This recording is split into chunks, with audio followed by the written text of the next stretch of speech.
Welcome to True Seekers, where stories of faith inspire us to seek truth, embrace hope, and experience the transforming love of Jesus Christ.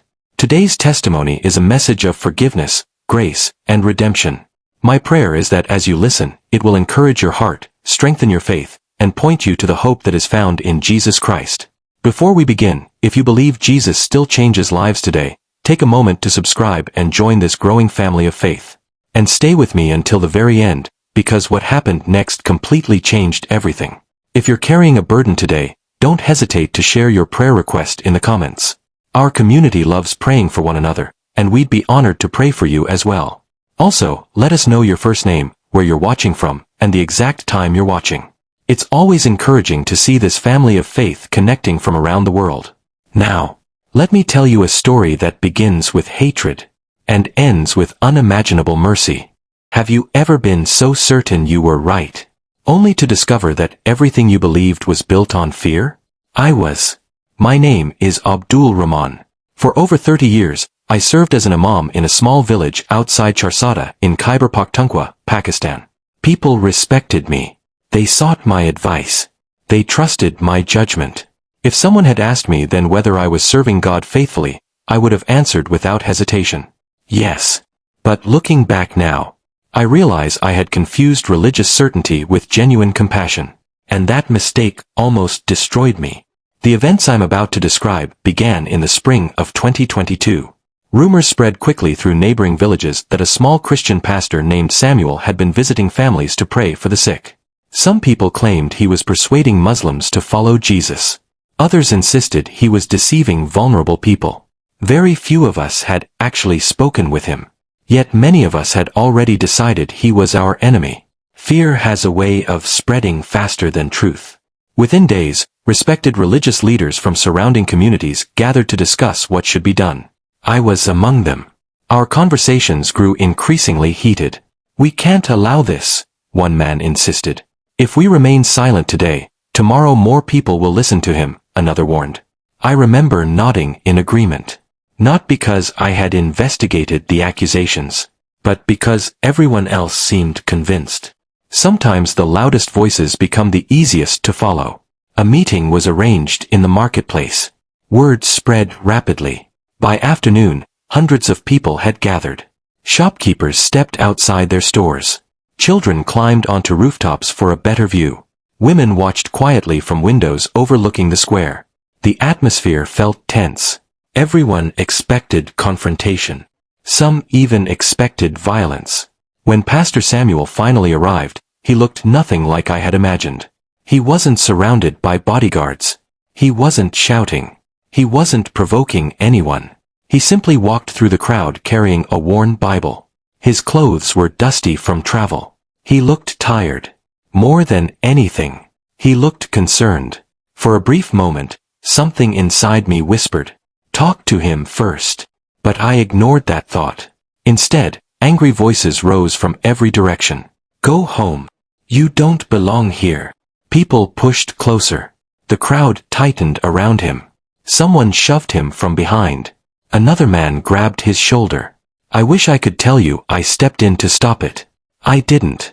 I stood there, watching, convincing myself I was defending the truth. Looking back now, that was the moment my own heart became blind. Within seconds, insults turned into chaos. A stone flew through the air. Someone stumbled. Others surged forward. I heard shouting from every direction. Then I saw Pastor Samuel fall to one knee. Blood appeared near his forehead. Several believers rushed to help him, shielding him from the crowd. Still, he never shouted back. He never cursed anyone. He simply looked at us with sadness. That expression unsettled me more than anger ever could. Why wasn't he fighting back? Why wasn't he defending himself?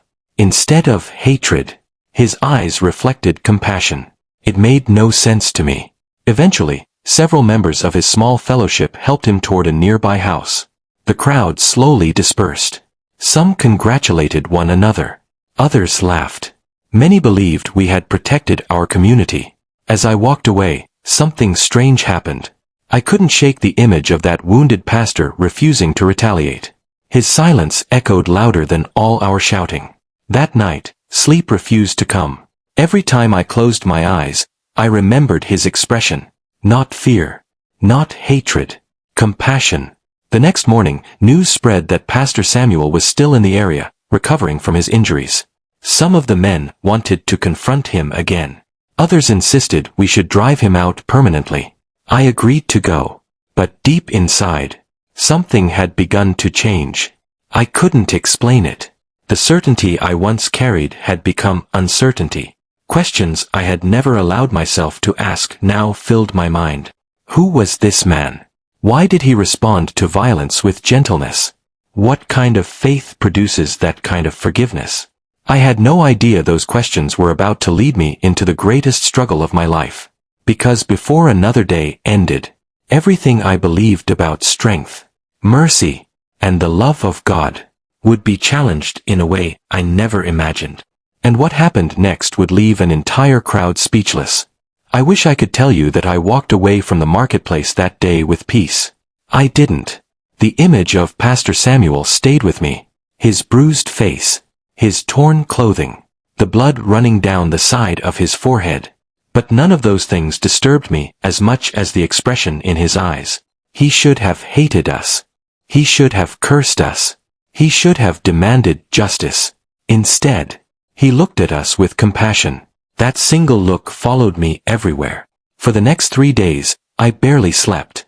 Every time I closed my eyes, I heard the shouting of the crowd all over again. Only this time, something was different. Instead of hearing the insults we had shouted at him, I kept hearing one question echo inside my heart. What if you've been fighting the wrong battle? I tried to silence that thought. I buried myself in my daily responsibilities. I led prayers. I met with people seeking advice. I quoted scripture from memory. Everyone still saw me as a respected religious leader. No one knew that inside, I was slowly falling apart. Then everything changed. It was just after midday.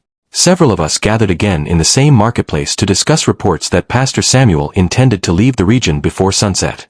Some insisted we should make sure he never returned. Others argued we had already made our point. The discussion grew louder. People from nearby shops stopped to listen. Before long, another crowd had formed. I noticed something strange. Despite all the anger around us, Pastor Samuel didn't seem afraid. He stood quietly beneath the shade of an old tree, speaking gently with an elderly woman whose husband was seriously ill. He wasn't arguing. He wasn't defending himself. He was simply listening. That unsettled me. Why would someone remain calm after everything we had done? One of the younger men stepped forward and shouted, "You need to leave." The marketplace became silent. Everyone waited for Samuel's response. He slowly looked around at the crowd. "I have no desire to harm anyone," he said quietly. "I only pray that each of us will seek truth with sincere hearts." Those words only made some people angrier. A stone landed near his feet. Another struck the wall behind him. Someone shoved him from behind. Within seconds, chaos erupted once again. People were shouting. Children were crying. Merchants hurried to pull their goods inside their shops. I found myself pushed closer to the center of the crowd. Then, everything changed. One moment, I could clearly see the people around me. The next, darkness. Complete darkness. I blinked repeatedly. Nothing. I rubbed my eyes. Still nothing. At first I thought dust had blown into my face. I wiped my eyes with my sleeves. The darkness remained. Panic surged through me. What happened? I stretched out my hands. Instead of finding open space, I bumped into another man. He cried out in fear. "I can't see." Another voice shouted, "My eyes." Within seconds, terrified cries echoed throughout the marketplace. People stumbled into one another. Some fell to the ground. Others reached desperately into the air, searching for anything familiar. The confident voices that had filled the square only moments before were replaced by confusion and fear. I heard someone sobbing. Another man shouted for water. Several people called for doctors. Someone grabbed my shoulder so tightly it hurt. "Abdul." It was Kareem. His voice trembled. "Tell me what's happening." I wanted to answer, but I couldn't, because I didn't know. For the first time in decades, I was completely helpless. The marketplace had become a place of confusion. Some people who still had their sight tried to guide those who couldn't see. Others called for the authorities. Within minutes, health workers arrived. They examined one man after another. Flashlights, questions, tests. Nothing changed. Their expressions grew more serious. No one could explain why so many people were suddenly unable to see. As I sat on the dusty ground, fear slowly gave way to something even more unsettling. Conviction. Memories began flooding my mind. The insults, the anger, the pride, the assumptions. I remembered every opportunity one had to show kindness, and every time I chose hostility instead. I lowered my head. For years, I had believed spiritual blindness belonged only to those who disagreed with me. Now, in the darkness, I began wondering whether my greatest blindness had never been in my eyes at all. It had been in my heart. Tears streamed down my face. Around me, other men began weeping. One admitted he had thrown the first stone. Another confessed he had encouraged the crowd to surround Pastor Samuel. One elderly leader whispered through broken sobs, "We judged him before we ever listened. No one told us to confess. No one forced us." Yet one after another, pride gave way to honesty. For the first time, our titles meant nothing. Our reputations meant nothing. We were simply frightened men desperately hoping for mercy. Then, through the noise of the crowd, I heard the quiet voice of an elderly woman. "If anyone can help." She paused. Perhaps someone should ask Pastor Samuel. The entire marketplace fell silent. Those words struck every heart. The man we had rejected, the man we had wounded, the man we had humiliated, was suddenly the only person anyone wanted to see. My heart pounded. Would he come? If I had been treated the way we treated him, I don't think I would have returned. Yet somewhere deep inside me, hope remained. Perhaps the compassion I had seen in his eyes was real. Perhaps mercy was still possible.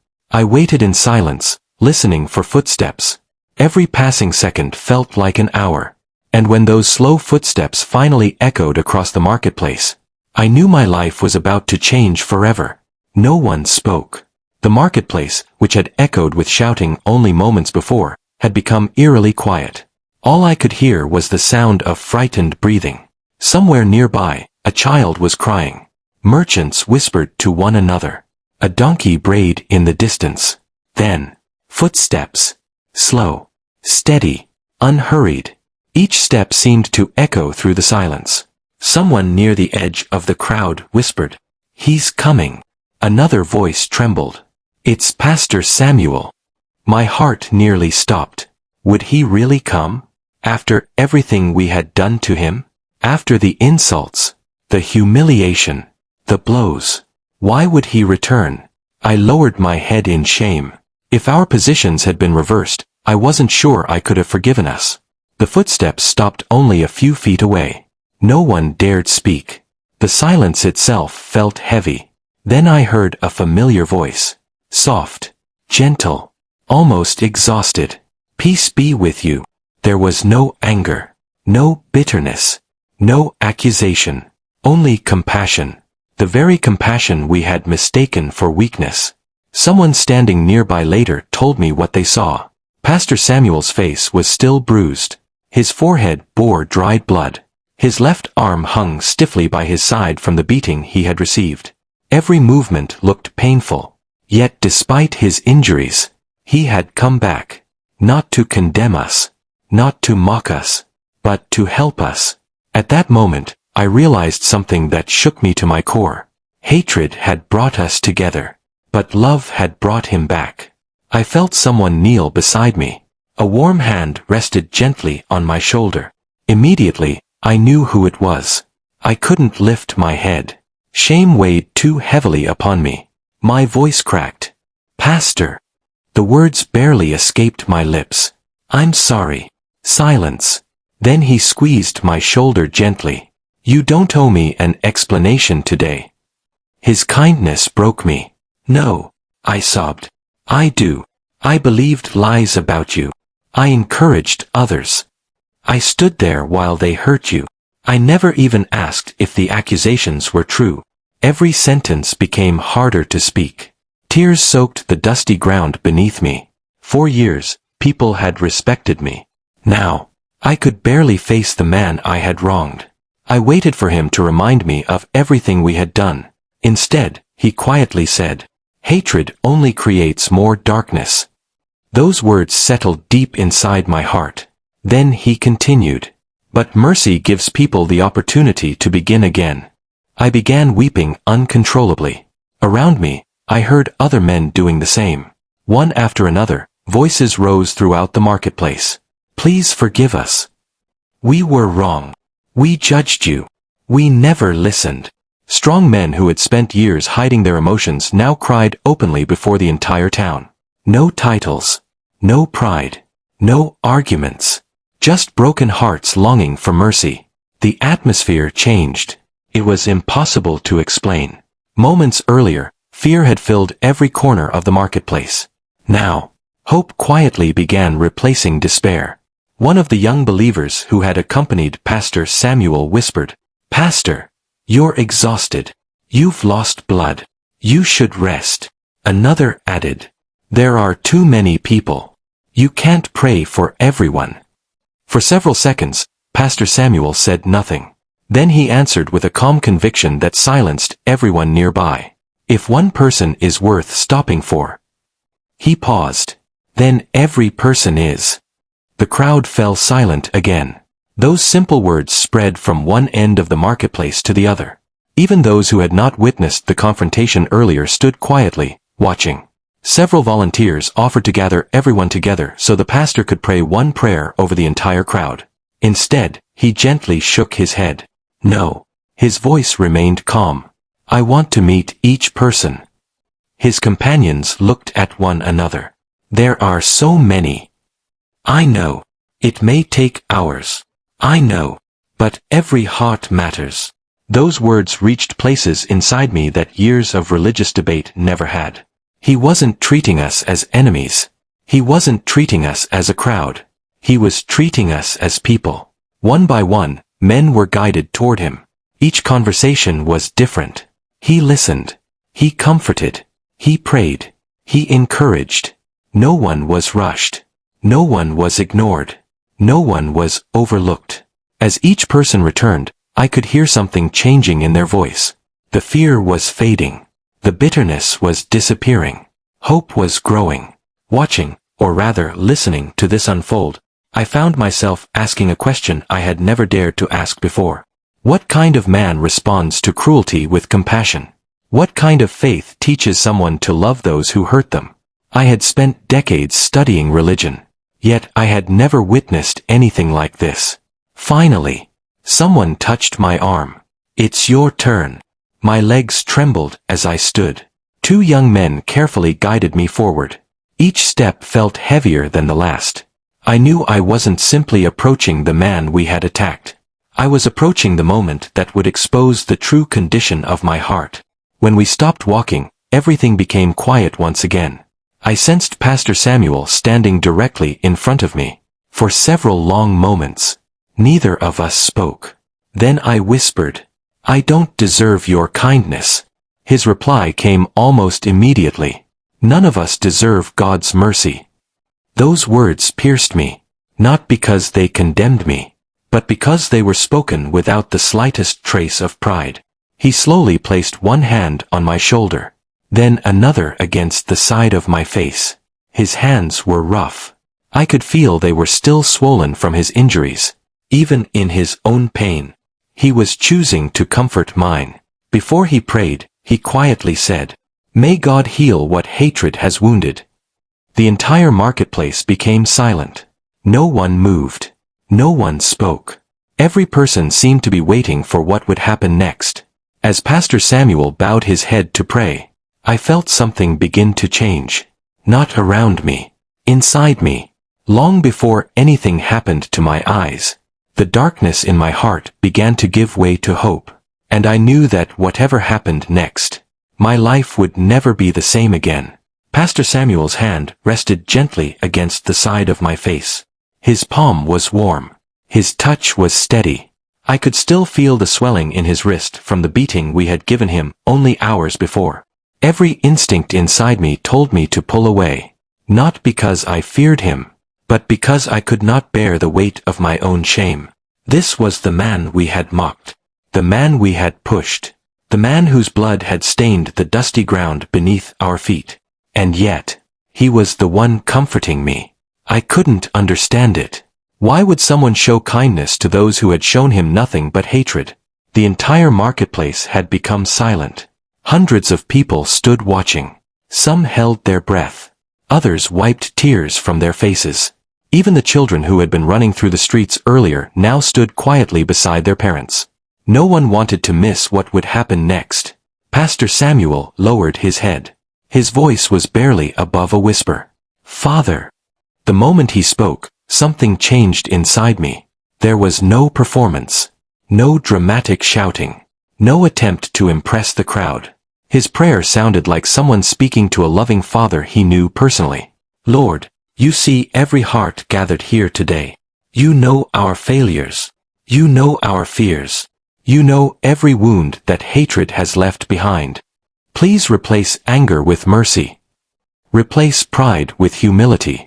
And lead every sincere heart into your truth." As he prayed, tears streamed down my face.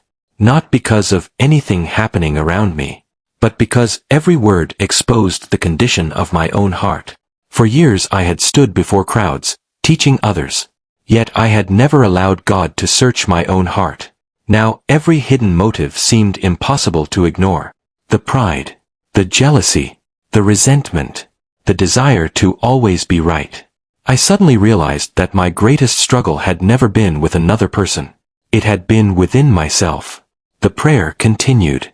"Lord, where there has been division, bring peace. Where there has been fear, bring hope. And where hearts have become hard, teach us to forgive." Those words echoed through the marketplace. Several men beside me began quietly sobbing. One whispered over and over, "Forgive me." Another covered his face with both hands. An elderly religious teacher who had stood proudly against Pastor Samuel only hours before suddenly dropped to his knees. "I've carried bitterness for too many years," he cried. "I don't want to live like this anymore." One confession after another filled the air. No one was forced. No one was pressured. It was as though the silence itself invited every heart to be honest. I had never witnessed anything like it. Then Pastor Samuel gently looked at me. His eyes were tired. His face still bore the marks of our cruelty. Yet there was peace in his expression. "Abdul," he said softly, "can I ask you one question?" I nodded.